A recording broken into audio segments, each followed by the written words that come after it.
चलिए लूका रचित सुसमाचार पहला अध्याय उसकी पहली 2 और 3 आयतें पढ़ूंगा और उसके पश्चात आपके साथ मिलकर और भी आयतों को नीचे हम पढ़ेंगे।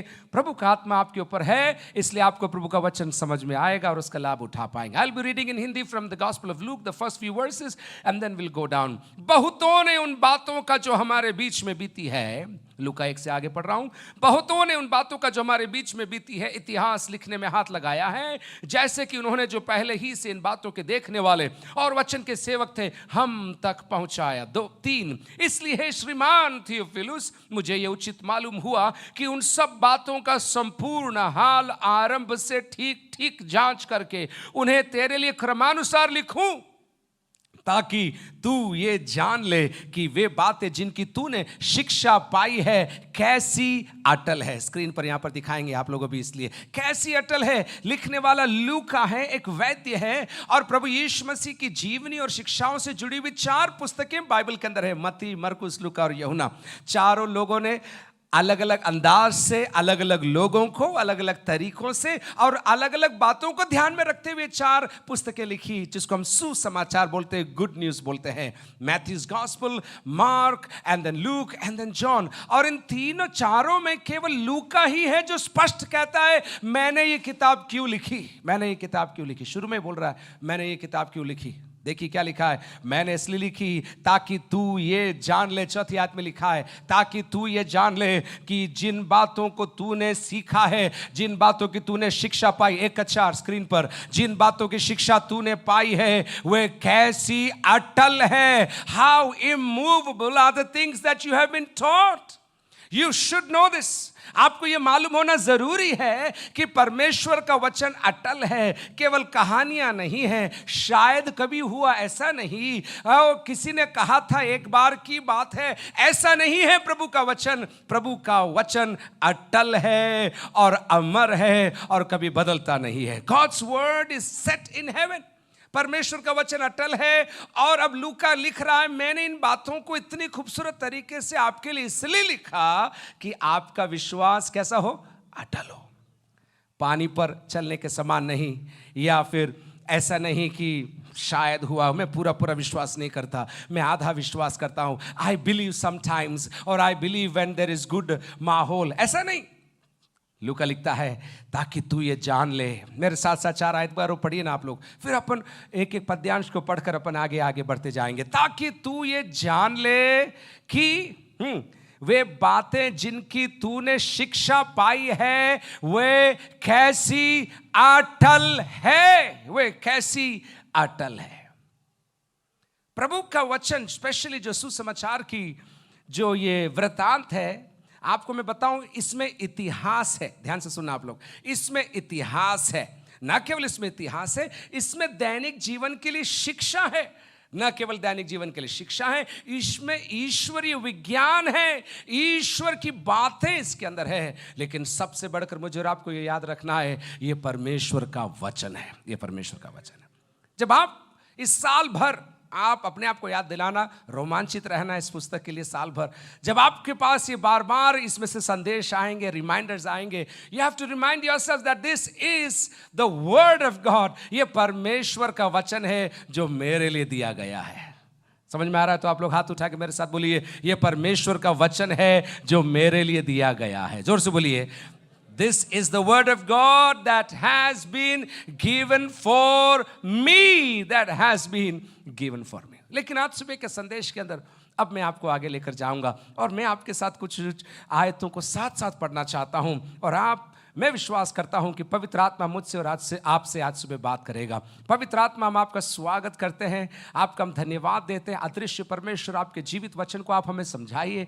हमारी बुद्धि सीमित है, हमारी क्षमता सीमित है, लेकिन आपका प्रेम अपरंपार है, इसलिए हम धन्यवाद देते हैं। सारा आदर आपको हम देते हैं और हम विश्वास करते हैं प्रभु आप हमसे बात करेंगे। प्रभु यीशु मसीह के नाम से मांगते हैं, आमीन। अब अपन 5 आयत से आगे अपन पढ़ेंगे।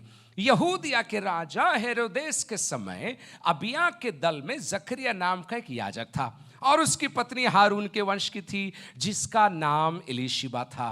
वे दोनों परमेश्वर के सामने धर्मी थे और प्रभु की सारी आज्ञा और विधियों पर निर्दोष चलने वाले थे।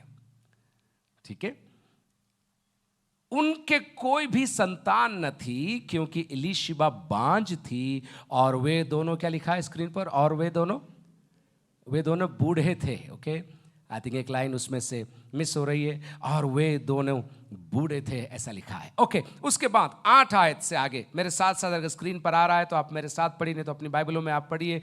जब वो अपने दल की पारी पर, मेरे साथ पढ़िए, परमेश्वर के सामने याजक का काम करता था, तो याजकों की रीति के अनुसार उसके नाम पर चिट्ठी निकली कि प्रभु के मंदिर में जाकर धूप जलाए। धूप जलाने के समय लोगों की सारी मंडली बाहर प्रार्थना कर रही थी। उस समय प्रभु का एक स्वर्गदूत धूप की वेदी की दाहिनी ओर खड़ा हुआ उसको दिखाई दिया। जकरिया देखकर घबराया और उस पर बड़ा भय छा गया, परंतु स्वर्गदूत ने उससे कहा, हे जकरिया, भयभीत ना हो, क्योंकि तेरी प्रार्थना सुन ली गई है, और तेरी पत्नी एलीशिबा से तेरे लिए एक पुत्र उत्पन्न होगा, और तू उसका नाम क्या रखेगा? यूहन्ना रखेगा। तुझे आनंद और हर्ष होगा, और बहुत लोग उसके जन्म के कारण आनंदित होंगे। 15, क्योंकि वह प्रभु के सामने महान होगा, और दाखरस और मदिरा कभी ना पिएगा, अपनी माता के गर्भ ही से पवित्र आत्मा से वह परिपूर्ण हो जाएगा, और इजराइलियों में से बहुतों को उनके प्रभु परमेश्वर की ओर फेरेगा। वह एलिया की आत्मा और सामर्थ में होकर उसके आगे आगे चलेगा, कि पितरों का मन बाल बच्चों की ओर फेर दे, और आज्ञा न मानने वालों को धर्मियों की समझ पर लाए, और प्रभु के लिए एक योग्य प्रजा तैयार करें। यहां पर एक दंपति है, बुजुर्ग हैं, धर्मी हैं, प्रभु की आज्ञाओं को मानने वाले हैं, प्रभु के मार्ग में चलते हैं, उनके जीवन में कोई कमी नहीं है, सारी बातें अच्छी हैं, लेकिन एक बात की कमी है। वहां क्या लिखा है मालूम? उनके संतान नहीं थी, उनके संतान नहीं थी। और लिखा है, परिस्थिति और गंभीर है, उसको दर्शाने के लिए लेखक लिखता है, उनके संतान नहीं थी इन दोनों के, और वे दोनों, कैसे लिखा है, वे दोनों बूढ़े थे, वे दोनों बूढ़े थे। मतलब अगर एक समय आशा रही थी कि कुछ होगा, लेकिन अब ऐसी हालत है कि आशा भी नहीं रही है। ना केवल हमारे पास संतान नहीं है, लेकिन अब हमारी कोई आशा भी नहीं है कि ईश्वर हमारे लिए ये कार्य कर सकेंगे। हो सकता है, संभव है। 4 बातें आज मैं आपको प्रभु के वचन से बोलूंगा। नंबर 1, संभव है कि आप प्रभु के मार्गों पर चल रहे हैं, आप धर्मी हैं, आप आज्ञाकारी हैं, आप अपना जीवन अच्छा जी रहे हैं, लेकिन फिर भी आपके जीवन के अंदर कुछ ऐसी प्रार्थनाएं हैं जिनका जवाब आज तक आपको नहीं मिला है, जिनका जवाब आपको आज तक नहीं मिला है। हो सकता है, संभव है, जरूरी नहीं है, लेकिन संभव है। That you are living right, that you are walking right, that you are doing everything the Bible is asking, everything the church is asking, and remind you are doing everything. Still you are thinking, why is not God answering my prayer? मेरी प्रार्थना का जवाब क्यों नहीं आ रहा है? यहां पर लिखा, पढ़ूं आपके लिए वापस। 6 आयत में लिखा है, वे दोनों परमेश्वर के सामने, दोनों पति और पत्नी दोनों परमेश्वर के सामने धर्मी थे, और परमेश्वर की आज्ञाओं, 6 में से पढ़ रहा हूं, और विधियों पर निर्दोष चलने वाले थे। कोई उनको उंगली उठा के नहीं बोल सकता था कि इनमें गलती है, इनके गलती है, कोई नहीं बोल सकता था। लेकिन उसके ही अगली आयत में लिखा है, उनके कोई संतान नहीं थी। कभी कभी हम सोचते हैं कि हमारे जीवन में, या विशेष करके दूसरों की जब अपन बात करते हैं ना, जब हमको लगता है उनके जीवन में कमी है, तो हमको लगता है इनके जीवन में पाप होगा, इनके जीवन में कोई खोट होगी, इसलिए इनका काम नहीं हो रहा है। मेरा हो रहा है, देखो ना, मेरा हो रहा है, इनका नहीं हो रहा है, इसका मतलब मैं अच्छा हूं, इनके जीवन में कोई पाप है। जरूरी नहीं है कि आपकी प्रार्थनाओं का जवाब न मिल रहा हो तो आपके जीवन में कमी हो, यह जरूरी नहीं है। यह हो सकता है कि परमेश्वर की कुछ योजना है जिसके तहत प्रभु ने आपको रोक कर रखा है, आपकी प्रार्थना को एक बार रोक कर रखा है, लेकिन ठीक समय पर वो प्रार्थना का जवाब देने वाला परमेश्वर है। वो हमेशा चुप नहीं रहेगा, वो हमेशा अपनी आंखों को बंद कर कर नहीं बैठेगा। वो प्रार्थनाओं को सुनने वाला, वो मेरी और आपके निवेदन को प्राप्त कर कर उस पर कार्य करने वाला मेरा जिंदा परमेश्वर है। अगर आप कहते मेरी प्रार्थनाओं को सुनकर प्रभु ने मुझे जवाब दिया है एक ना एक बार, if you tell me that the lord has answered my prayer at least once in my life, मेरे जीवन में एक बार तो प्रभु ने मेरी प्रार्थना का जवाब दिया है, वे लोग हाथ उठा के प्रभु का जय जयकार करिए, जोर से जय जयकार करिए। और अगर आप जय जयकार कर रहे हैं तो आप ये कह रहे हैं, नहीं, मेरा परमेश्वर प्रार्थनाओं का सुनने वाला परमेश्वर है। हाँ, एक विशेष प्रार्थना, हाँ, इस प्रार्थना को अब तक मैंने जवाब नहीं पाया, इसके कारण मेरा दिल दर्द से भरा है, मैं निराशा में हूं, मुझे मुश्किल सा लग रहा है, जमाने के सामने मेरे चेहरे को मैं दिखाना नहीं चाहती. I don't want to show my face to the world because I don't have an answer to my prayer. लोग पूछ रहे हैं मुझसे, तुम दूसरों के लिए दुआ करती हो, उनके काम हो जाते, तुम्हारे क्यों नहीं हो रहे हैं? ऐसे प्रार्थना की अवस्थाओं के मध्य में आज आपके सामने ये बूढ़े और बूढ़ी दंपति आकर आपसे कुछ कहना चाहते हैं. हमारे भी संतान नहीं थी, हमारी भी प्रार्थना कई सालों तक नहीं सुनी गई थी, लेकिन हम प्रभु का धन्यवाद देते हैं, प्रार्थनाओं को सुनने वाला परमेश्वर अपना जवाब सही समय पर उसने हमें दिया. आपको भी प्रदान करेगा, आपको भी प्रदान करेगा. आज सुबह के समय विश्वास के हाथों को उठाकर प्रभु को धन्यवाद दीजिए. संभव है कि आपकी प्रार्थनाएं अब तक सुनी नहीं गई. Maybe these prayers have not been answered, but you don't have to be discouraged. We have John's parents telling us this morning, it is possible. It shall happen. It will happen because God is interested in the business of your life. परमेश्वर आपके जीवन में रुचि रखता है. केवल आपके जेब से पैसा निकालकर या चंदा निकालकर केवल नोट गिनने वाला ये परमेश्वर नहीं है. आपके लिए प्रबंध करने वाला, आपके लिए रास्ता बनाने वाला, आपके लिए खड़ा रहने वाला, आपके अकेलेपन के आंसुओं को पोंछने वाला, आपके लिए मार्ग बनाने वाला ये परमेश्वर है. This God is a way maker. This God is a creator God who is interested in your life. So change the perception about this God. Perception about this God. You may have answers. You are still waiting for. प्रार्थना के जवाब आपके पास नहीं आए, लेकिन प्रभु का आत्मा आज मुझे और आपको याद दिला रहा है, प्रार्थना आपको निरंतर करते रहना है. प्रभु आपके लिए जवाब लेकर आएगा. जोर से विश्वास करने वाले जोर से बोलिए हालेलुया. ओके, आगे चलते हैं. अपन समय कम है हमारे पास. 8 आयत से अपन एक बार और आगे देख रहे हैं. हम प्रभु के वचन में ही रहना चाहते हैं और प्रभु के वचन से दैनिक जीवन के लिए आशीषों को प्राप्त करना चाहते हैं. 8 से अपन ने पूरा पढ़ लिया, इसलिए मैं सीधा और आगे आऊँगा.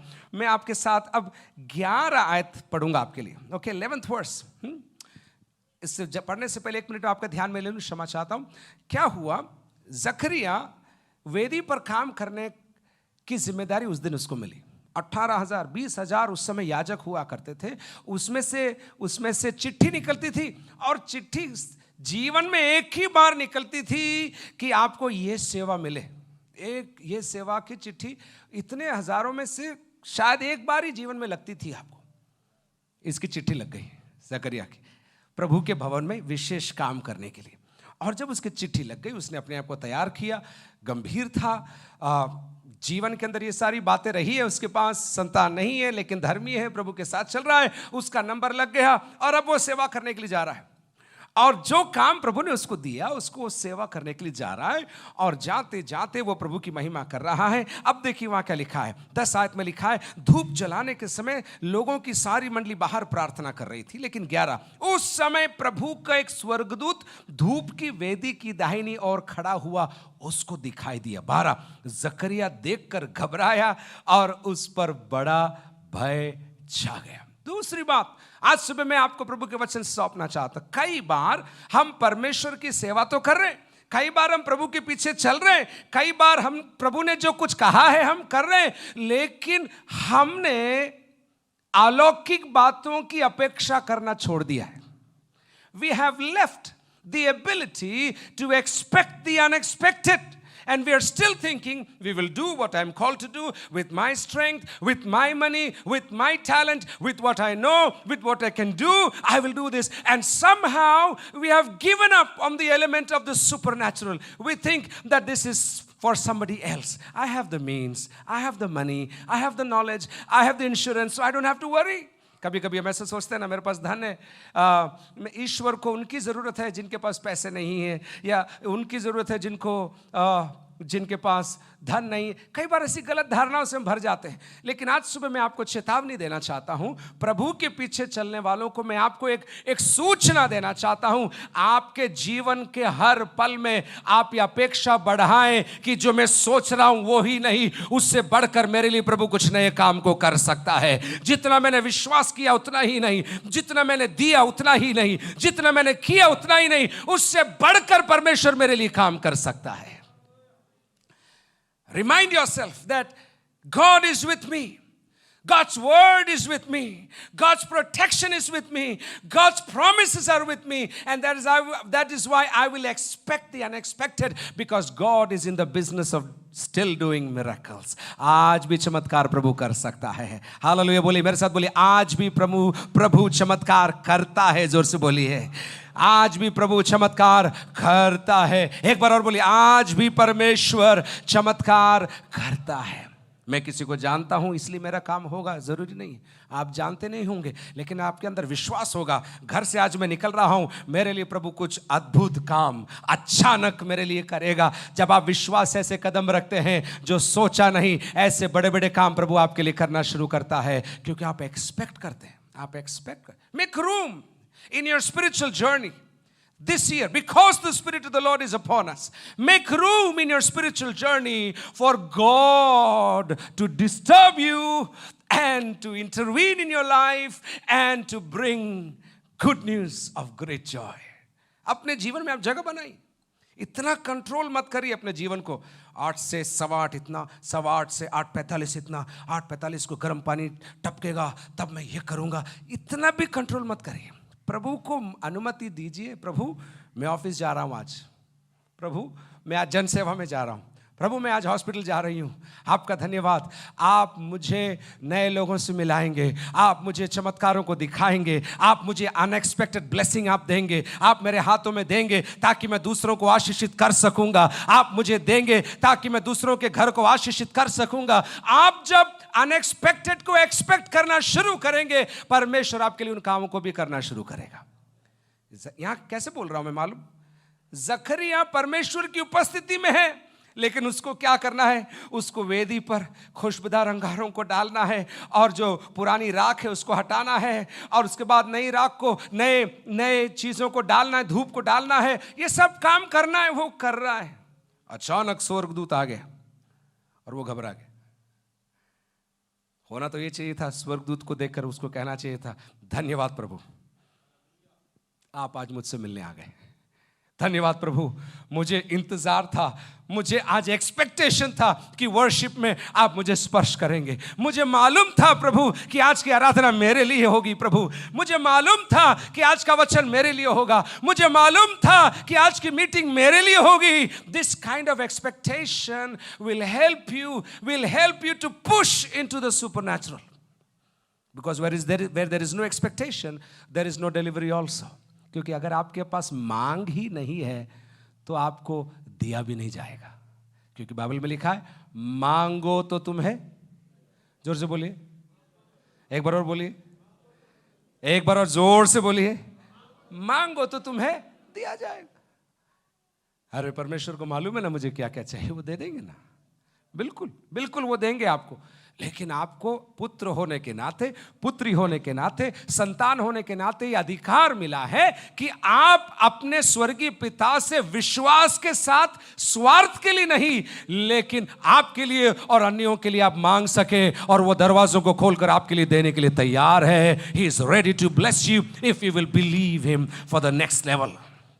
तनख्वाह मांगेंगे, तनख्वाह मिलेगी आपको, जितनी मांगेंगे उतनी आपको मिलेगी। लेकिन आपको मैं बताऊं एक चीज, तनख्वाह को एक तरफ रखकर बोली, प्रभु ये तनख्वाह मेरी है, आप जो मुझे देते, लेकिन इसके अलावा भी मैं विश्वास करती हूं कि आर्थिक रूप से आप मेरे लिए इस महीने आशीषों के दरवाजों को खोलेंगे, स्वार्थ के लिए नहीं, ताकि मैं आपकी महिमा कर सकूं, ताकि मैं आपके गीतों को गा सकूं, ताकि मैं दूसरों की मदद कर सकूं। जब आप ऐसे विश्वास करेंगे, आप देखेंगे अचानक परमेश्वर आपके लिए दरवाजों को खोलेगा और आप प्रभु की महिमा अपने जीवन के अंदर कर पाएंगे।